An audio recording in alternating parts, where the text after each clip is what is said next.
Hello. Today I'm going to give you a complete analysis on negotiating with Chinese national business culture.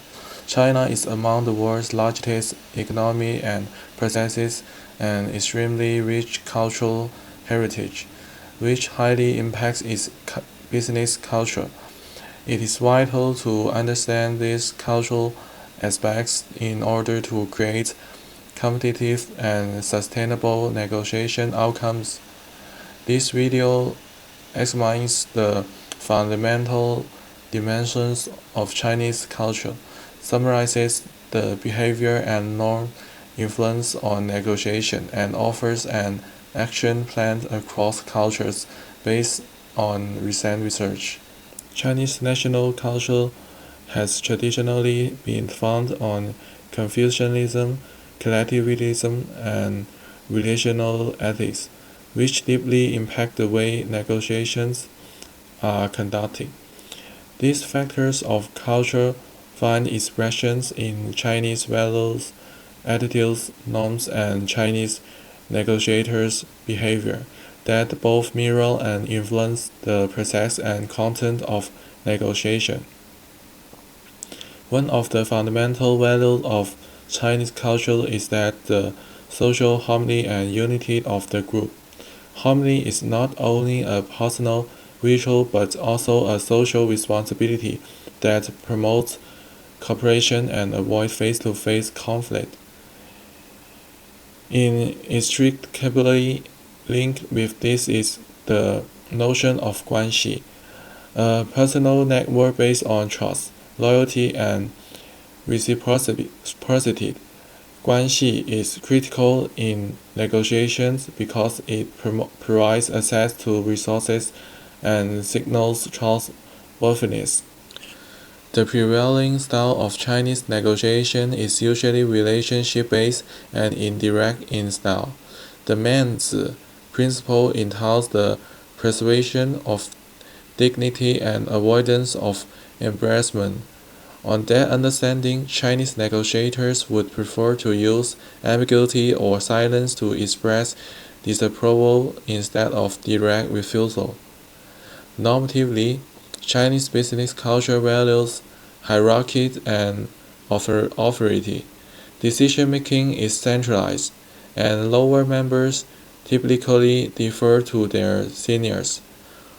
Formality in greeting, title, and protocol is essential to show respect and harmony.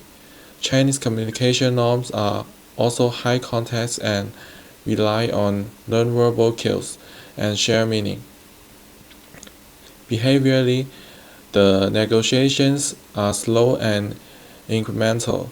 Relationship building over time is better than transactional discussions.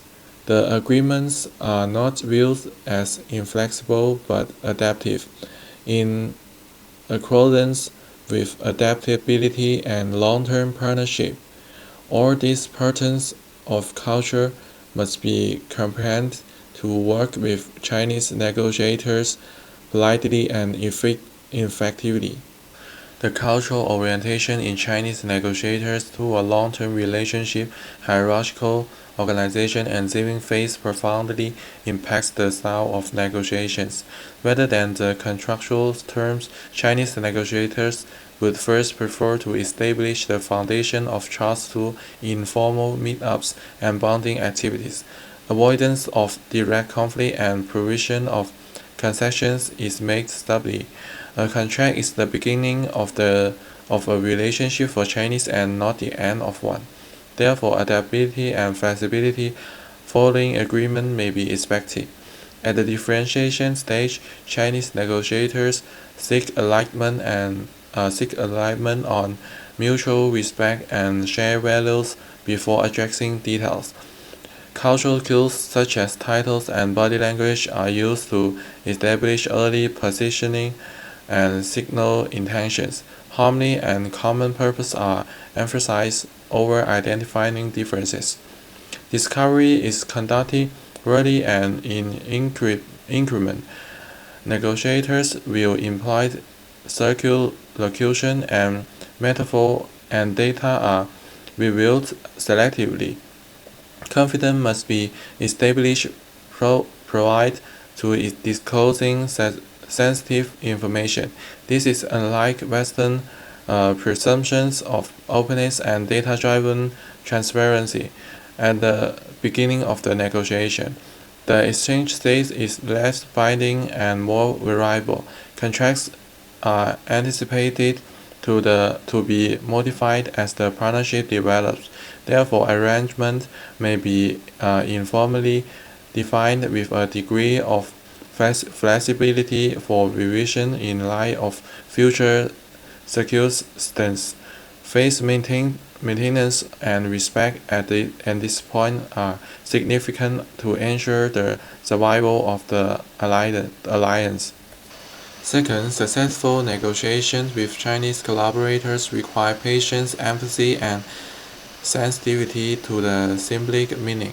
Foreign negotiators should prioritize developing rapport second only to bargaining over material concessions. Small talk, shared dining, and gifts are often the important pre-negotiation rights that convey willingness and interest in a long-term relationship. Negotiators must respect and accommodate the Chinese emphasis on age and rank. Formal greeting, deference to rank, and adherence to local protocol provide the foundation for trust. Differentiation must be handled with a sensitivity that cultural positioning is relational. Active listening and high-context communication are essential. Reading between the lines, observing silence, and responding will be more helpful than insisting on literal responses. It is also advisable to engage cultural intermediaries and interpreters so that meaning can be transmitted appropriately. Negotiators should arrive at the exchange stage with some flexibility, since there must be room for dynamic interpretation of agreements. Incorporating revealed mechanism and adjustment clauses in mutual agreements will work best with Chinese orientation relationship management. Post-agreement is just as important as the negotiation itself.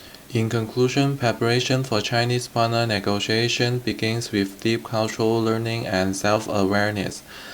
Being aware of one's own negotiation style and its limitation in an intercultural setting is important. Seleucus notes that the best international negotiators are those who can recognize their cultural assumptions and adjust accordingly. Developing third space thinking and cultural hybridity allows negotiators to co-create a new common negotiation space. A successful negotiator must begin by investing time in relationship building activities and expressing curiosity in the partner's business culture. Cultural consultants, translators, or locally based agents could be helpful allies in negotiating social protocol and communication nuance. Formality, patience, and respect are not etiquette in the Chinese context. They are strategy weapons that express dependability and honor. Understanding the influence of values such as 关系 and 面子, accommodation to indirect communication, and obedience to hierarchical norms can truly ensure negotiation success. Most importantly, successful negotiation with Chinese counterparts is based on trust, consistency, and relational capital. Lastly, Chinese business negotiation is an intricate dance between tradition, pragmatism, and fashioning modernity. By embracing cultural difference as a ritual instead of a hindrance, Negotiators can facilitate understanding and long-term agreements.